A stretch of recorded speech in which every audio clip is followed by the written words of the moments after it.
Hey guys, welcome back. Happy Thanksgiving. Hope you had a good, safe one. It is Monday, November 29th. Didn't have a video on Friday. Short day of consolidation for GameStop. We're going to talk about that, some SPY, some TA, some of the options, the shares. Why am I losing money? We're going to go over all that. Sub up, like up, comment down. Happy money sticks around. We have a Twitter you can follow us on. At Happy Money YT. And we have a Discord server. You can jump on there as well. Link should be in the description. If it's not, nudge your neighbor and let them know you want to go to the disco. Yep, that's what I said. Well, SPY today at least. Epic rebound pre-market. Big gap up, 1.5%. And it's bullish. There it is. A nice bull flag. We've got bullish MACD on the hourly. Gap on both ends, but I think it's going to probably fill that gap first. But probably stay bearish overall on the daily. Probably just come up a little bit. This MACD will probably come up and hit that signal and then maybe come down, but we'll see where it's at then. But short term, I'd say SPY calls for tomorrow, maybe Wednesday. Yeah, I might open up some put credit spreads before the day's over. It is 3:09. We've got about 50 minutes left in the market. New COVID variant. Clearly not scaring the market today, and did on Friday.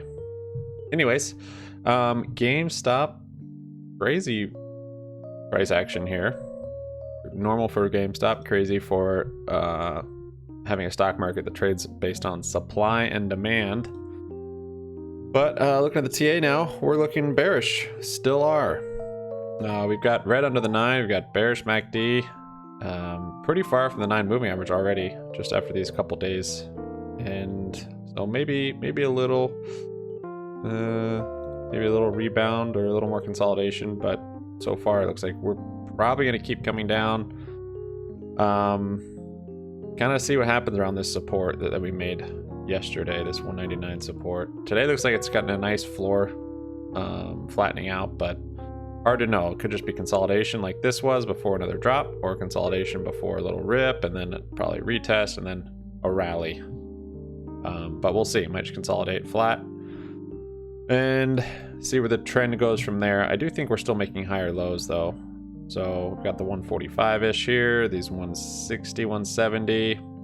I'm not sure if this is going to be like the 199, 200, or if it's going to be more like 175, 180.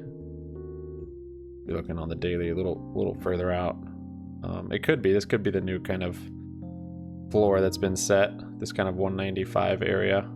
Just have to see. Today's still kind of coming off of that big drop, so nice consolidation day, flattening out a bit. Max pain this week is still 210, so that might come to fruition. Might close around 210, or maybe that'll come down some. 210 wouldn't be too far to reach at all. That would be a week of consolidation, really, with some ups maybe up to 215 and downs maybe down to 195, and then settle right in that 210 range by Friday. We'll see if Ryan Cohen has any news this week. Lots of hype this week. We do have earnings on GameStop announced and confirmed for this day. This is December 8th. So looking at the TA, we are in a different cycle type period than we've ever been, I would say, because right now we are bearish on the MACD, bearish on all fronts on the daily. We've got 1, 2, 3, 4, 5, 6, 7. Count today, 8 days until earnings. Every other earnings, 1, 2, 3, 4, 5, 6, 7, 8. So this point where we're still coming up, we're bullish MACD. Our high point was maybe 5 days before earnings. This earnings, bullish MACD. Our high point was 1 day before earnings. This point, our MACD had just turned bearish, and our high point was 1, 2, 3, 4. Let's see, 1, 2, 3, 4, 5, 6, 7, 8, 9, 10 days before. So I think we're probably the closest to this kind of type of cycle, maybe earnings, as far as similar price action, because we just had this big drop, And I think we're kind of going to do some of this consolidating, maybe melting down, maybe not melt down as much as this, because I think we're going to make a higher floor. And then potentially a huge drop on earnings and a big rebound. I think this was actually some rollover of the futures, the swaps this day, or it could have been failed delivers. I can't remember, but this was a huge epic bounce off of that earnings drop. I think Pickle was saying if it's a failed rollover, something along those lines, we won't see the price action right away. It'll be kind of delayed. So it's possible if our chart doesn't look like this coming into earnings, where it's just kind of a sell-off and then a big sell-off into earnings, it's possible some of the consolidation, kind of that, yeah, kind of what we saw, kind of this meltdown, maybe that 195 floor, and then maybe I mean, we'll see what the TA is saying then. It's probably gonna still look bearish because this is super bearish on the MACD. I'm assuming we won't be able to flip that before then, unless there's a lot of upward pressure. But if there's not, it's just kind of melts down, then we'll be bearish MACD, and then maybe a big sell-off in earnings, or maybe news, and this will be the first time in who knows how long, maybe years, that GameStop will rip from earnings and actually have a rally after earnings. It could be something similar to this, where it drops it on earnings and then it has like a continuation. Or actually, this was earnings. Okay, so it dropped it the day after, and then this I think was failed delivers. But if we do get good news from earnings, so with other normal stocks, sometimes you get good news on earnings or good numbers, whatever, and it sells off. Sometimes you get good news, good earnings, and it rips. Sometimes you get good news, good earnings, and it sells off, and then it rips. Or sometimes it rips and then it sells off. So there's not a whole lot of way to tell. Even if it beats expectations or come within expectations, it's all varied if it's priced in, this or that.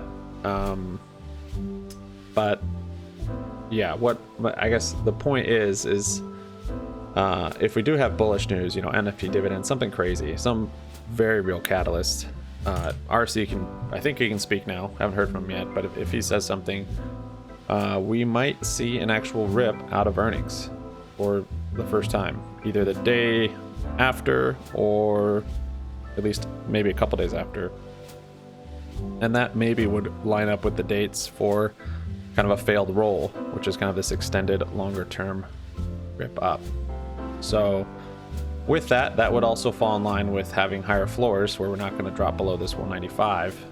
And so they might not be able to dump it like they have during other earnings, or they do, and this floor isn't 195 and it's really like 175, 180, which could be the case. I've got a lot of options on it. We'll go over those that are still left over from last week or the week before.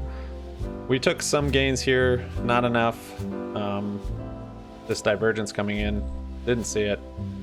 I mean, I did see it, but I wasn't buying it. Sometimes they happen, sometimes they don't. And I actually kind of thought it'd probably be a third divergence, but it happened on two. Anyways, so I think we're probably in this period. I don't see us having a rip anymore into earnings. If we did, it probably would have needed to start today. Because all of these, unless it's going to be just different. So I think what we're confirming is that the price action we're having is probably different than any price action we've had around earnings. Because this one is the closest. Let's see, was it this one? Yeah, this one was the closest, or no, this one, sorry. This one was the closest. And the peak before that earnings was 1, 2, 3, 4, 5, 6, 7, 8, 9, 10 days before.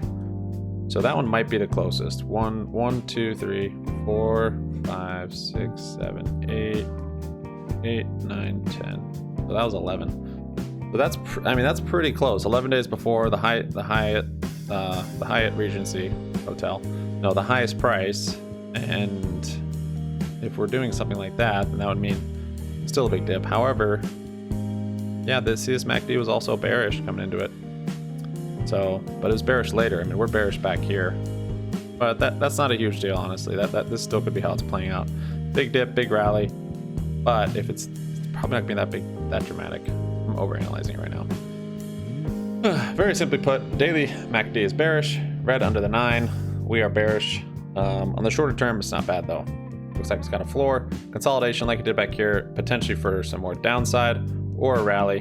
This MACD is going to come up, probably kiss that signal and then turn bullish, or we keep dropping. Let's look at the options that we have. Let me actually check. The market's still open. I have some. Okay. I have some shorted calls on here. So come in today, someone was asking Discord, oh, what should I do with my calls? I'm like, I don't know, do whatever you want. I was like, what you could do is leg into them. And I was like, wait, I should leg into mine. So I actually still had some naked calls, and so I shorted some further out the money.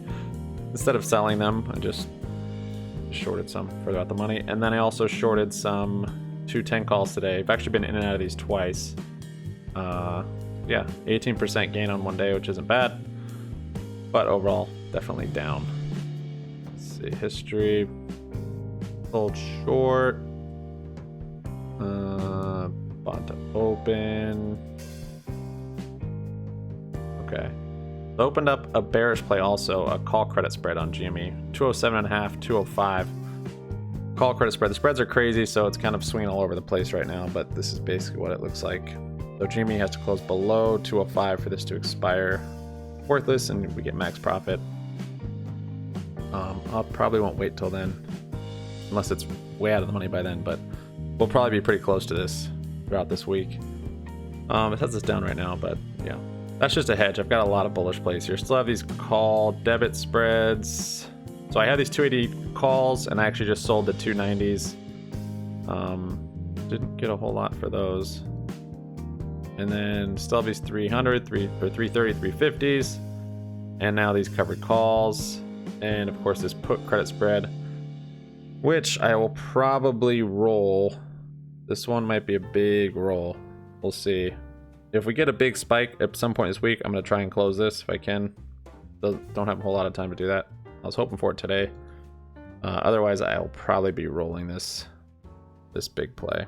So, that being said, yeah, if we stick close to that max pain this week, then I might be able to close this out for break even or even a little profitable if we get some spike. Because right now, we're at 202, max pain's 210. So figured probably if you're gonna get up to 210, you're probably gonna go past it for a bit. We'll see. BBBY. I started looking at charts and bar chart and back to kind of my older strategy of just looking at high implied volatility for credit spreads. And so I got some call credit spreads on BBBY. I think they're call credit spreads. Yeah, they're bearish. So the IV on BBY is pretty high. And we got red under the 9, bearish MACD, even though it is pretty far extended off the moving average. So I was thinking it could have a bounce because we have this divergence also on the hourly. So it might have a bounce up to fill this gap. Might be early on it. If I am, I'll try and average into it or something. We'll see. But overall, looks like it's coming down. Probably going to fill this gap. Maybe this week or next week. This 675 or 1675 gap. And Tesla, I closed out of the Tesla spread. Tesla, I'm actually probably pretty fortunate I got out of that. Set up this bull flag. We've got bullish MACD. Look at this thing. New high. I mean, on the daily, it's still kind of questionable because it's a bearish MACD, but I don't want to mess with it. It's getting too close to comfort. So I pulled out of that thing. I think I actually made a little bit on it. That was a bearish play. I bought shares of TCAT as well as BYSI. There's a thing of biotech with a catalyst coming up. TCAT, I liked the chart. I like to trade. I've liked to trade this one in the past. It is up a lot today, so not a great entry. Maybe I got in like here. We're up like 3% on it. On the daily, though, it looks really nice. Got this green over the 9. Not actually fully over the 9. Looks like the MACD is going to be bearish or bullish today. Also, green MACD. And just the price point, honestly, I'm just kind of looking for value right now. So, being at $5.30, given before it had all this hype, it was cheaper than that. It was, you know, a few pennies, $1 or $2. So it could still come down, but the fact this thing's been up $74 just basically on hype. I'll ride it. And with NFT, this is like an NFT play, I think, more or less.